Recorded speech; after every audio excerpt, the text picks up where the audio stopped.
নমস্কাৰ বন্ধুসকল আপোনালোকক এডুকেশ্যন ফৰ অসম চেনেলটোলৈকে প্ৰথমতে স্বাগতম জনাইছোঁ। তেজপুৰ ইউনিভাৰ্চিটিত MTS LDC আদি বহু কেটেগৰীৰ পদ খালী হৈছে, যিখিনি পদৰ বাবে মিনিমাম HSLC পাছৰ পৰা কোৱালিফিকেশ্যন আৰম্ভ হৈছে। তো ভিডিঅ'টোত গোটেইখিনি তথ্য আপোনালোকক কম সময়তে জনাম। প্ৰথমতে ভিডিঅ'টো লাইক কৰিব, আহক ভিডিঅ'টো আৰম্ভ কৰোঁ। তো এইটো চেণ্ট্ৰেল গভৰ্ণমেণ্টৰ ভেকেঞ্চি হয় আৰু আপোনালোকে তেজপুৰ ইউনিভাৰ্চিটি তেজপুৰত পোষ্টিং পাব। ইয়াতে মাল্টি টাস্কিং ষ্টাফ এডমিনিষ্ট্ৰেশ্যনৰ 5টা পোষ্ট আছে, লোৱাৰ ডিভিজন ক্লাৰ্কৰ 6টা পোষ্ট আছে, আপাৰ ডিভিজন ক্লাৰ্কৰ 1টা পোষ্ট আছে, জুনিয়ৰ একাউণ্টেণ্ট এডমিনিষ্ট্ৰেশ্যন 2টা পোষ্ট আছে, লেবৰেটৰী এছিষ্টেণ্টৰ 1টা আছে, এছিষ্টেণ্ট এডমিনিষ্ট্ৰেশ্যনৰ আছে 1টা পোষ্ট, এছিষ্টেণ্ট ৰেজিষ্ট্ৰাৰৰ 4টা পোষ্ট আছে আৰু ইণ্টাৰনেল অডিট অফিচাৰৰ 1টা পোষ্ট আছে। তো পোষ্ট অনুসৰি কোৱালিফিকেশ্যন বেলেগ বেলেগ আৰু বয়সৰ সময়সীমাৰ ক্ষেত্ৰতো বেলেগ বেলেগ সময়সীমা দিয়া হৈছে। তো এই পোষ্টবিলাকৰ কোৱালিফিকেশ্যন বেলেগ বেলেগ, লগতে বয়সৰ সময়সীমাও বেলেগ বেলেগ হয়। মাল্টি টাস্কিং ষ্টাফ যিটো পোষ্ট আছে সেইটোৰ বাবে কোৱালিফিকেশ্যন ৰাখিছে মিনিমাম 10 পাছ অথবা ITI পাছ। তো ITI পাছ কৰিছে অথবা মেট্ৰিক পাছ কৰিছে, অকল মেট্ৰিক পাছ কৰা হ'লেও হ'ব, তেনেহ'লে আপোনালোকে এই পোষ্টৰ বাবে এপ্লাই কৰিব পাৰে। যিটো লোৱাৰ ডিভিজন ক্লাৰ্কৰ পোষ্ট আছে সেইটোৰ বাবে বেচেলৰ ডিগ্ৰী অৰ্থাৎ যিকোনো গ্ৰেজুৱেশ্যন কমপ্লিট কৰিছে তেনেহ'লে এপ্লাই কৰিব পাৰিব। কিন্তু আপোনাৰ টাইপিং স্পীডটো থকা প্ৰয়োজন।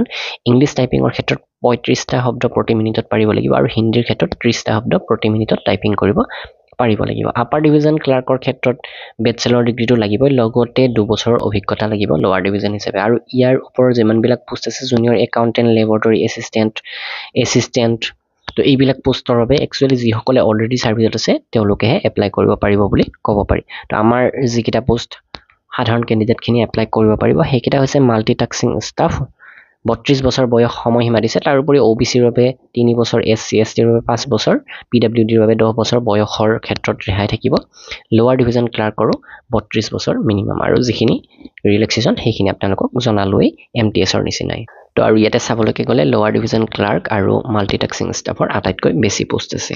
তো এইটো হৈছে অফিচিয়েল ফুল এডভাৰটাইজমেণ্ট আৰু এই এডভাৰটাইজমেণ্ট অনুসৰি ইয়াৰ এপ্লাই আৰম্ভ হ'ব 30 এপ্ৰিল, অহাকালিৰ পৰা এপ্লাই আৰম্ভ হ'ব আৰু 24 মেলৈকে আপোনালোকে এপ্লাই কৰিব পাৰিব। তো যি দুটা কেটেগৰীৰ পোষ্টৰ বাবে আমাৰ কেণ্ডিডেটখিনি এপ্লাই কৰিব পাৰিব সেইকেইটা হৈছে মাল্টি টাস্কিং ষ্টাফ, ইয়াতে দৰমহাৰ নিৰিখটো ইয়াতে দি দিছে আৰু ইয়াৰ যিটো বেচিক পে সেইটো হৈছে 18,000 আৰু লোৱাৰ ডিভিজন ক্লাৰ্কৰ যিটো পোষ্ট আছে তো সেইটোৰ বেচিক পেটো হৈছে 19,900। তো আপোনালোকে আবেদন কৰোঁতে আবেদন মাচুল পে' কৰিব লাগিব, 500 টকা পে' কৰিব লাগিব OBC আৰু জেনেৰেল কেণ্ডিডেটে। কিন্তু SC ST PWD কেণ্ডিডেটে কোনো ধৰণৰ আবেদন মাচুল পে' কৰিব নালাগে। তো এইখিনি আছিলে আপোনালোকক জনাবলগীয়া। আৰু আগন্তুক বিভিন্ন ধৰণৰ কম্পিটিটিভ এক্সামৰ বাবে অসমীয়া বা ইংৰাজী মাধ্যমৰ যদি PDF লাগে assamgkpdf.com ভিজিট কৰিব। তো আপোনালোকে ৰেলৱে SSC আদি এক্সামৰ বাবে কভাৰ হোৱাকৈ আমাৰ এই PDFখন ল'ব পাৰে। 45,000 প্ৰশ্ন উত্তৰ সম্পূৰ্ণ ইংৰাজী মাধ্যমত পাব মাথো 450 টকাত। মাথো PDF হয়, কোনো হাৰ্ড কপি আপোনালোকে নাপাব। ইয়াৰ অসমীয়া মাধ্যমো আপোনালোকে পাব। তো অসমীয়া মাধ্যমৰখনত 499 টকা, যিখনত আপোনালোকে 40,000 প্ৰশ্ন উত্তৰ সম্পূৰ্ণ অসমীয়া মাধ্যমত পাব। ধন্যবাদ।